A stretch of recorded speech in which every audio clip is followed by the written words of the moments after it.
இப்பொழுது முஸ்லிம் அல்லாத சகோதரி கேள்வியை கேட்கலாம். நீங்க என்னோட கேள்விக்கு கொடுத்த பதில் என்ன கொஞ்சம் யோசிக்க வச்சுது.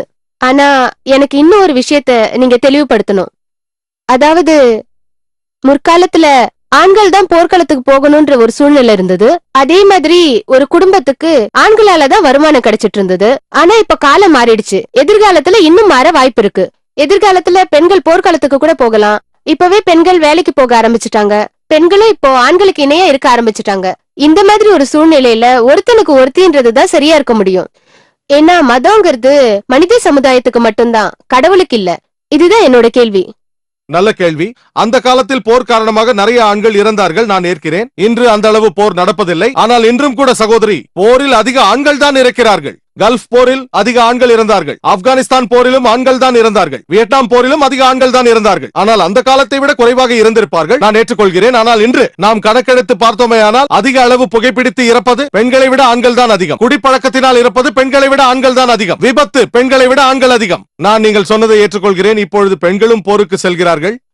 அமெரிக்காவில், யுஎஸ்ஏவில் அங்கு நான் இருந்த பொழுது ஒரு பெண்கள் பிரிவை ஏற்படுத்தினார்கள். பெண்கள் சென்று அதிக அளவில் அங்கு ராணுவத்தில் சேர்ந்தார்கள். உங்களுக்கு தெரியுமா, அந்த நேரத்தில் இருந்த அமெரிக்க அதிபர் அது பில் கிளின்டன் தான். அவர் பாராளுமன்றத்தில் மன்னிப்பு கேட்க நேர்ந்தது. ஏன் தெரியுமா? 96 பெண்கள் கற்பழிக்கப்பட்டார்கள் மேலதிகாரிகளால். அவர் பாராளுமன்றத்தில் மன்னிப்பு கேட்டார்.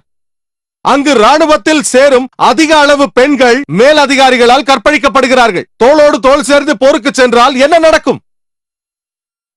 இது உண்மையான புள்ளி விவரம். அமெரிக்காவில் இப்படித்தான் நடந்து கொண்டிருக்கிறது. ஆனால் பிரச்சனை எனக்கு புரிகிறது. உங்கள் கேள்வியை நான் ஏற்றுக்கொள்கிறேன். உங்களுக்கு புள்ளி விவரம் தெரியாத காரணத்தால் நீங்கள் அப்பாவித்தனமாக கேட்கிறீர்கள். பெண்கள் வேலைக்கு செல்கிறார்கள் என்று நான் ஏற்றுக்கொள்கிறேன். அமெரிக்காவில் என்ன நடக்கிறது என்று உங்களுக்கு தெரியுமா? அமெரிக்காவின் சட்டத்துறையால் 96 எடுக்கப்பட்ட கணக்கெடுப்பின்படி ஒவ்வொரு நாளும் 2713 பெண்கள் கற்பழிக்கப்படுகிறார்கள். 32 நொடிகளுக்கு ஒரு பெண் கற்பழிக்கப்படுகிறார். நாம் இந்த அரங்கத்தில் கடந்த 3 மணி நேரமாக இருக்கிறோம். இந்த நேரத்திற்குள் 300க்கும் மேற்பட்ட அமெரிக்க பெண்கள் கற்பழிக்கப்பட்டிருப்பார்கள். ஏன்? பெண்கள் வேலைக்கு செல்வதை இஸ்லாம் எதிர்க்கவில்லை, நிச்சயமாக எதிர்க்கவில்லை. ஆனால் குடும்பத்தை வழிநடத்துவது ஒரு ஆணின் முக்கிய கடமை. அவர்கள் வேலை செய்யலாம், ஆனால் மரியாதைக்குரியதாக இருக்க வேண்டும். நீங்கள் ஆண்களுடன் ஒன்றாக சேர்ந்து கொண்டு பாடுவது, ஆடுவது இதெல்லாம் தவறு. வேலைக்கு செல்லலாம் சகோதரி, ஆனால் மரியாதை இல்லாத வேலைகளை செய்தால் உங்கள் மானத்தையும் மரியாதையையும் இழக்க வாய்ப்பு இருக்கிறது. வேற ஏதாவது கேட்க வேண்டுமா? நான் இங்க பெண்களோட புதிய வேலைகள் பத்தி தாழ்த்தி பேசல. பெண்களோட புதுமையான வேலைகள், உதாரணத்துக்கு கார் ஓட்டுறது. அதாவது இந்த உலகத்துல நாளுக்கு நாள் பெண் ஓட்டுநர்கள் அதிகரிச்சுட்டு வராங்க. இப்படியே நாளுக்கு நாள் பெண் ஓட்டுநர்கள் அதிகரிச்சுட்டு வர சமயத்துல இந்த காரணத்தினால பெரும்பாலான பெண்கள் இறக்க வேண்டிய சூழ்நிலை ஏற்படுது. இந்த மாதிரியான சமயத்துல மத கோட்பாட்டின்படி ஒரு ஆணுக்கு ஒரு பெண் என்பதை நாம ஏத்துக்கலாம். இந்த மதத்தை பத்தி மட்டும் நான் இங்க பேசல. எந்த மதமா வேணாலும் இருக்கட்டும், காலங்கள் மாற மாற அதனோட மத கோட்பாட்டுகளை மாத்திக்கிறது சரியா? மிகவும் நல்ல கேள்வி. காலங்கள் மாற மாற மத கோட்பாட்டை மாற்றிக்கொள்ளலாமா என்று கேட்டார். மத கோட்பாடு பரிபூர்ணமாக இல்லை என்றால் அங்கு மாறுதல் தேவைப்படுகிறது. மத கோட்பாடு தெளிவாக இருந்தால் மாறுதல் தேவையில்லை.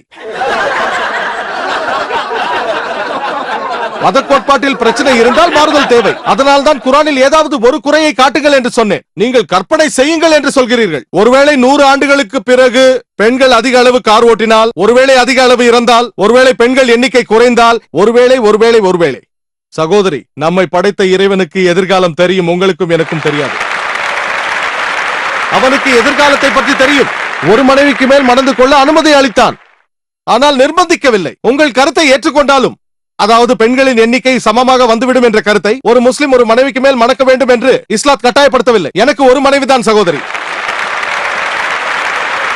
எனக்கு ஒரு மனைவிதான். நான் அவருடன் சந்தோஷமாக இருக்கிறேன். இன்னொரு திருமணம் செய்து கொள்ளும் எண்ணம் எனக்கு இல்லை. எனக்கு எந்த பிரச்சனையும் இல்லை. வேறொருவர் செய்து கொள்ள வேண்டும் என்று நினைத்தால் எனக்கு பிரச்சனை இல்லை. வேண்டும் என்றால் செய்து கொள்ளுங்கள், வேண்டாம் என்றால் விட்டு விடுங்கள். ஆனால் செய்து கொண்டால் இருவரையும் சமமாக நடத்த வேண்டும். ஆகவே சகோதரி, நம்மை படைத்த எல்லாம் வல்ல இறைவனானவனுக்கு எதிர்காலத்தை பற்றி தெரியும். மருத்துவர் சைனைட் சாப்பிடாதே என்கிறார். ஆனால் கற்பனையில் சைனைட் என்னை ஒன்றும் செய்யாது என்று சாப்பிட்டால் மருத்துவருக்கு தெரியும்.